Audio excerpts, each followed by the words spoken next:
Korisni saveti, aktuelne vesti, običaji, verovanja, tradicija. Pretplatite se na naš kanal. Balkanka Serbika zna. Hvala što nas pratite.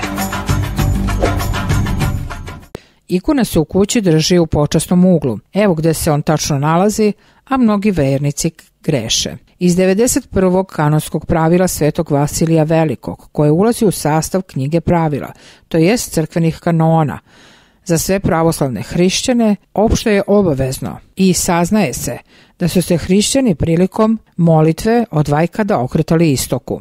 Koje nas je pismo naučilo da se u molitvi okrećemo ka istoku? Pita Sveti Vasilije i dalje pojašnjava. Jer svi gledamo ka istoku za vreme molitve, ali malo je nas koji znamo da kroz to tražimo drevni raj koji je Bog zasadio u Edemu na istoku.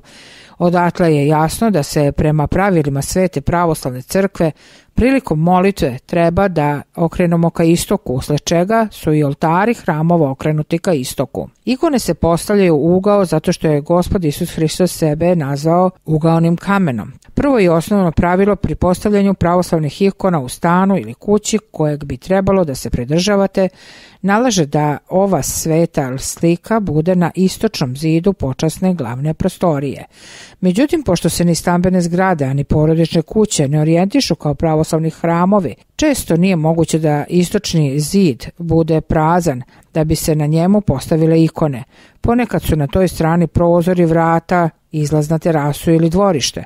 U tom slučaju ikone bi trebali da postavite na južni ili severni zid, a drugo pravilo glasi da treba potpuno izbjegavati stavljanje na zapadni zid, odnosno nikad ikonu ne treba stavljati na zapadni zid. Samo po sebi se razume da od svih uglova treba odabrati onaj ugao koji je najprikladniji i najdoličniji da bi tu bile postavljene ikone.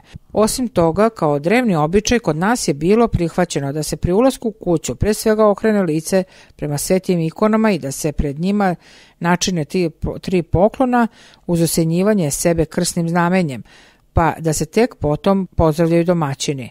Zato je prirodno da ikone treba da budu postavljene u onom uglu koji je prvi, tako da, kažemo, pada u oči onome ko ulazi u sobu.